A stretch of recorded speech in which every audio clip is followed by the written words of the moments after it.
From the Library of Congress in Washington, D.C. But the Baron was no fool. As the chief forester of Baden, it was his daily duty to patrol the miles and miles of forest paths. His draisine made the job much easier. This was the first discovery of the magic of the bicycle. The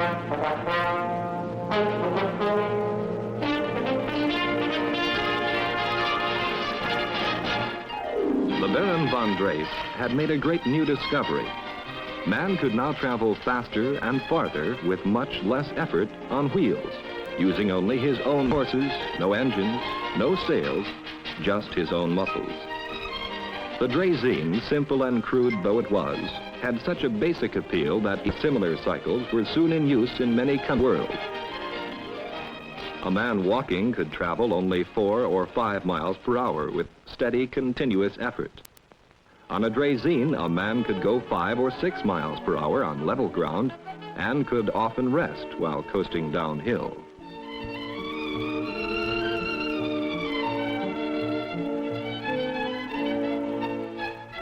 But of course the draisine itself was heavy and awkward to handle.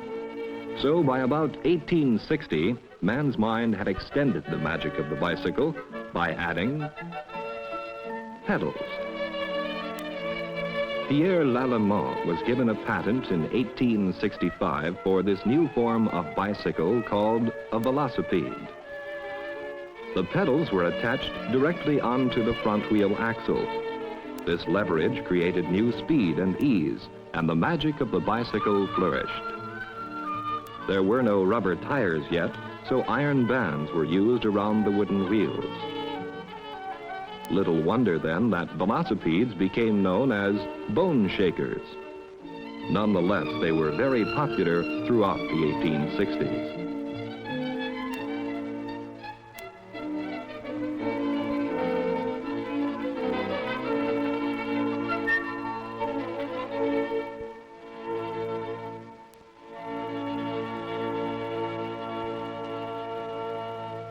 By 1870, however, the magic of bicycling took a new shape, that of the high wheeler.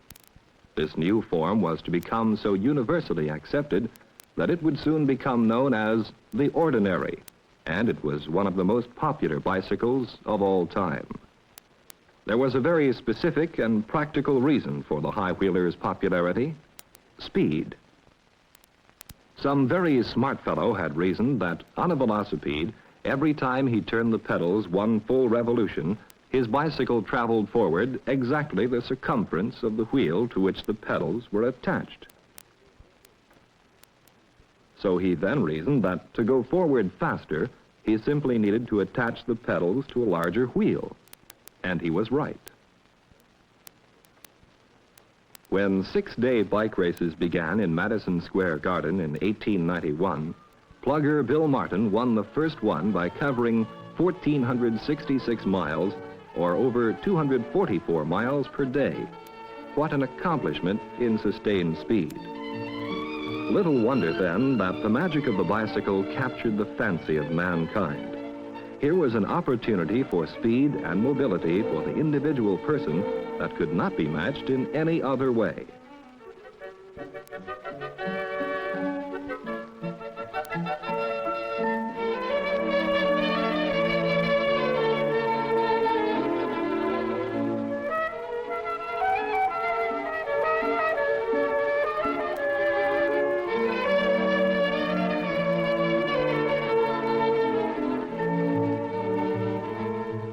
The last 2 decades of the 19th century were truly the first golden age of bicycling in America. The magic of the bicycle excited man's imagination, and improvements began to come swiftly. High wheelers became higher still. The highest one ever known had a front wheel diameter of 7 feet. They became too high. They were hard to mount. It was hard to reach the pedals. They ran like the wind downhill or on level ground, but were hard to pump uphill. They were unsteady and were prone to spill easily, and dangerously.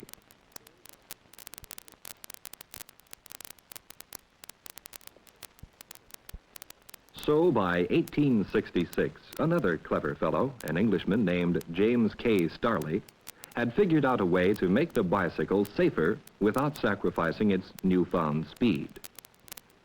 He made the wheels smaller and more nearly the same diameter. He placed the cranks and pedals between the front and rear wheels on a frame and used a chain to drive the rear wheel. In doing this, Starley had created a revolutionary application of the age-old principle of gears. Rather than delivering the rider's muscle power directly from the pedal cranks to the front wheel axle, Starley's sprocket and chain drive delivered the muscle power to the rear wheel axle. What was the advantage in this? Watch. Because the front sprocket was large and the rear sprocket was small, one revolution of the pedals generated far more than one revolution of the rear wheel. Hence, speed with safety through the magic of the first bicycle sprocket and chain gear.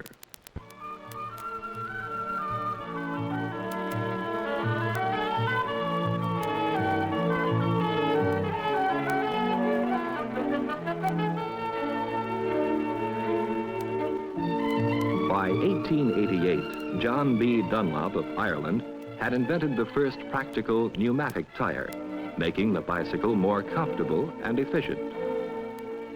The diamond frame safety, developed in the last decade of the 19th century, became enormously popular and created a bicycle industry in America alone of over 300 bicycle manufacturing plants.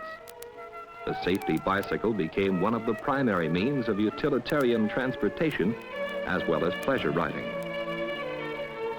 In the spring of 1933, a man named Frank Schwinn, whose company had been manufacturing bicycles since 1895, introduced the balloon tire bike, the forerunner of this kind of modern utility bicycle so familiar to us all.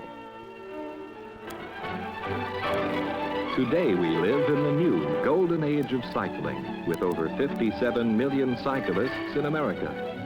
Now more than ever, the magic of bicycling calls to Americans of all ages. New bikeways are being opened throughout America.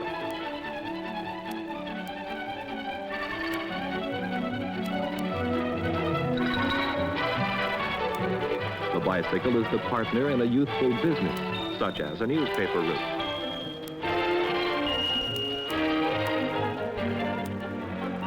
A helpful tool in man's work.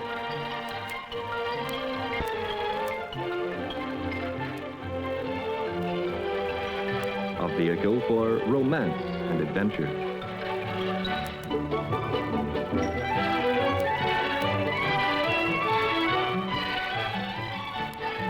A bond of mutual interest for families to share. An avenue of relaxation and exercise on which a man can rediscover the real nature of his world and himself.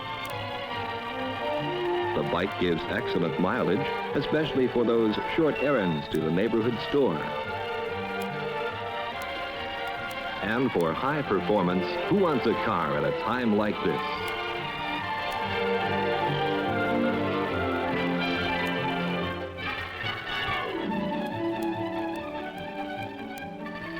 Or this, 40 or 50 miles an hour with nothing under you but 19 pounds of high-precision machinery on thin racing tires, pumped tight with 120 pounds of air.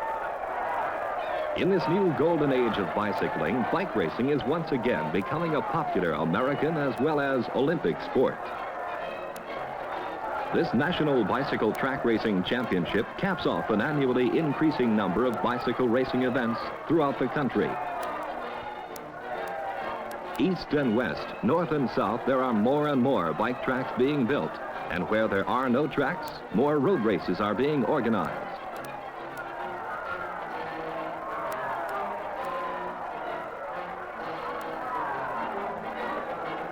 These races are promoted and encouraged by the Bicycle Institute of America and sanctioned and officiated by the Amateur Bicycle League of America.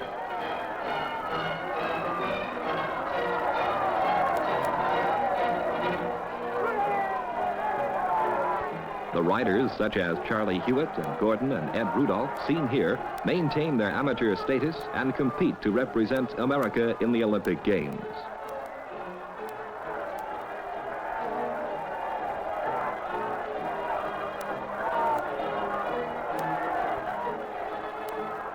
This is Jackie Symes of Gloucester, New Jersey, the 1964 American National Bike Racing Champion and a member of America's bike racing team for the Olympic Games in Tokyo.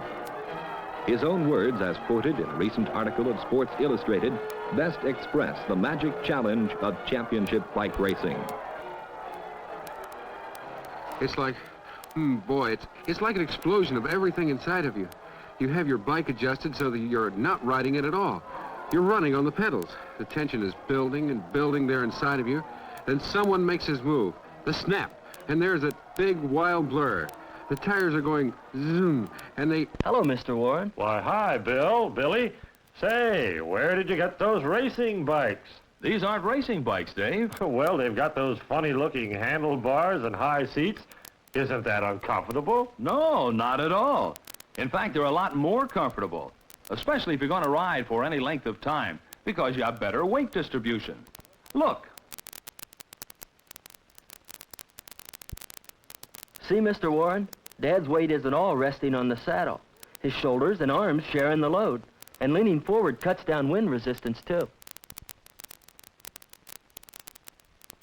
Besides, you have better control of the bike with drop bars, and you can use your arms like shock absorbers to smooth out rough spots in the road. You can vary your hand positions for greatest comfort, or for an especially hard uphill climb, or high speed, or for greatest overall control. Well, that looks all right at that.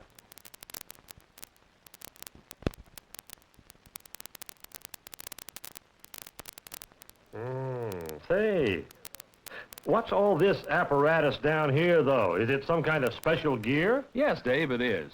It's called a derailleur, and it gives you 10 different speeds. You see, there are 2 sprockets in front and 5 sprockets in the rear, hence 10 different possible combinations. And it's very easy to shift gears by simply moving one of these levers, although you have to do it only when you're actually riding the bike. Why is that?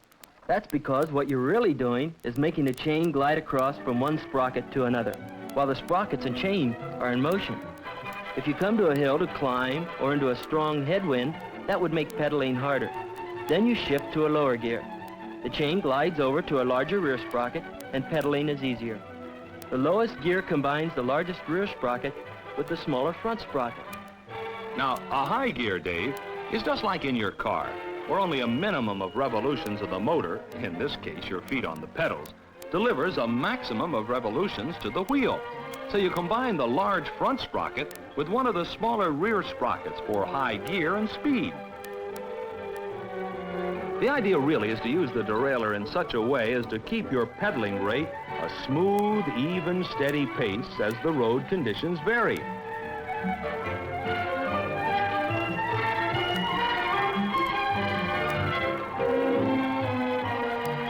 You gently fan the pedals, using your ankles as well as your leg muscles in a rhythmic teamwork. This way you can ride in ease and comfort for hours over all kinds of roads. You ought to try it, Dave. It's good exercise and a lot of fun. Yeah, it looks great at that. Well, let's be on our way, Billy. So long, Dave. Bye, Mr. Warren. See you later. That's a fine thing for a father and a son to share. And it sure beats raking leaves. Yes, it does beat raking leaves. And the father and son will discover that the bicycle is more than a remarkable machine. It is a new companion in adventure. Try it. It stands ready for you at all times to be called up in an instant to seek a new road, a street that perhaps you hadn't really seen since you were a child. Your new companion is the key to a form of relaxation and exercise that is fun, not tedium. Unlike other forms of exercise and recreation, cycling requires no special purpose. Here there is no hurry up and relax, no pressure. You can ride 5 minutes or 5 hours. You can go a mile or 2, or 50 and more, whatever your need, whatever your mood. You can rediscover your own neighborhood and your neighbors in the company of family or friends, or alone. You can rediscover the countryside. Follow a long forgotten county road to the peace of a country stream or the rustling of a field of corn. If you choose, you can even join a hosteling group and regularly enjoy far-ranging tours to the great vistas of our land. Or you can enjoy the exciting contrasts of your own city with the hustle and bustle of its streets and the sheltering green of its parks.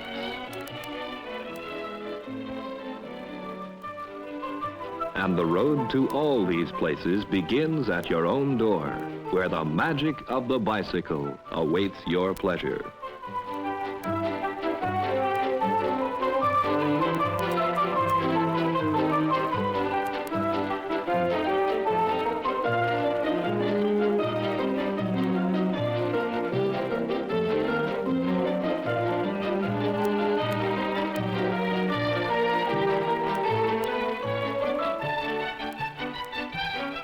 Pleasure cycling enjoys a long season, even in the more northerly areas. Here, just outside Boston and late in November, the eminent heart specialist, Dr. Paul Dudley White, enjoys a bicycle ride with a friend, Dr. David A. Field.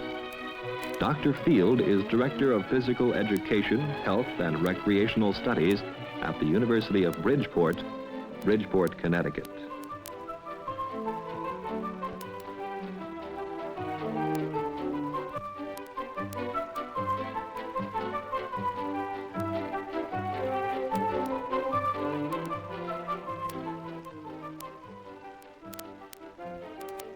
Well, Dr. Field, that was a nice ride. Grand. As we take off our bicycle clips, you might like to know the history of the two pair. You have a silver pair there that was given to me as a Christmas present about 2 years ago by a young colleague of mine in our heart group. He's interested in the circulation as I am, and he believes in bicycle riding too. This pair was given to me in Baltimore at the time of the heart drive last year, and it says on the clip, Maryland Heart Fund Kickoff, 1963.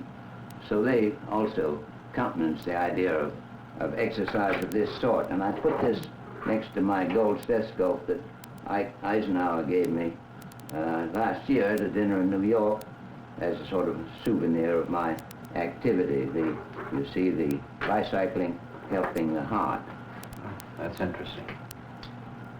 I wonder if you'd explain again, Dr. White, this relationship between cycling and health. Well, Dr. Field, it isn't simply for health reasons that I favor bicycling as an exercise. I think it's very good from the standpoint of pleasure and economy, but it must be done safely. And now to get at the health angle. There are 4 reasons I give for vigorous leg muscles, not simply the arm muscles. And the first is physiological. We as bipeds need something to help us keep the blood circulating up from the lower part of our body, and the leg muscles are very important for this reason. They squeeze, when they contract, they squeeze the veins, and the veins have valves, such as this one in my arm, which I demonstrate frequently to prove the circulation of blood, which William Harvey used in his description of the circulation of blood back in 1628. If I press the blood out of my arm vein, where there's a valve there, and then release my finger, the blood circulates up from below. And the leg muscles, squeezing the veins, actually pump blood up toward the heart, and this allows the heart to receive more blood to supply our brain with blood. This is physiological, and therefore we have proof that it isn't simply the heart that's the only pump. The leg muscles are pumps, and the diaphragm is a suction pump. So by keeping physically fit, we help the heart out in its action. Psychologically, too, exercise such as that of cycling can be walking or swimming, but bicycling is an especially favorable type of exercise. This has a very good effect on on the brain, on the mental state, and on the psyche. It's the best antidote, this kind of muscular exercise, for stress and for really mental fatigue. We shouldn't work all the time. We should balance mental effort with physical effort. This is what we were really constructed for, physiologically and anatomically. And instead of using tranquilizers, I advise muscular action even to the point of fatigue, so that you won't need medicine to tranquilize you. And then we have a great problem today, and I've had right along since we've no longer used our legs properly, of being subject to thrombosis, that is blood clotting in our leg veins.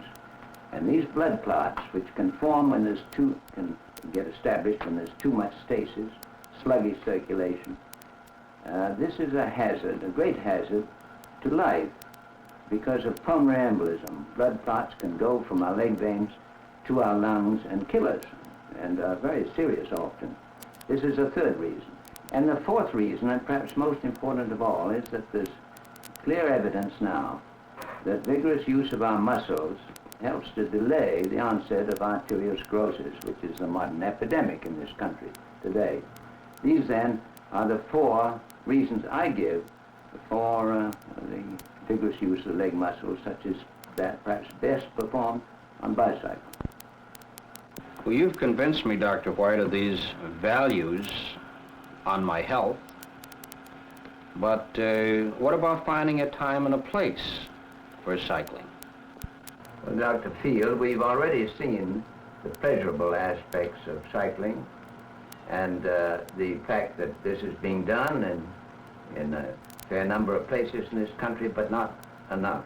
We must develop more and more facilities for safe cycling, train people to cycle even on the roads of today, but we also need paths to make the cycling more pleasurable as well as safer. And I would add that we can use bicycles even indoors. In the winter where the cycling is very difficult outside, there are standing bicycles of various types, home training machines that are going to be still more improved to allow us to use our own bicycles indoors. This will be not only pleasurable but healthful too. But we still have a great deal to do in our communities. This should become a way of life, not only for pleasure and health, but for economy and for safety too. But now we have a considerable difficulty in persuading the countryside, the communities, the cities and the roads, but not enough of the human himself. And so I would like to close with just a quotation from Edwin Mark. In vain we build the world unless the builder also grows.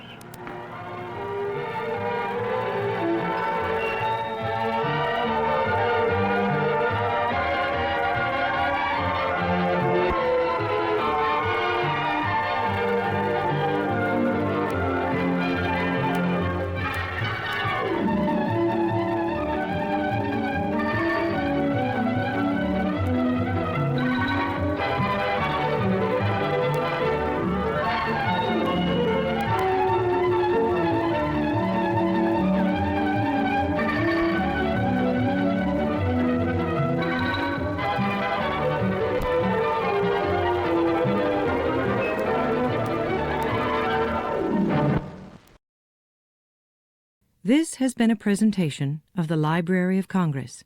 Visit us at loc.gov.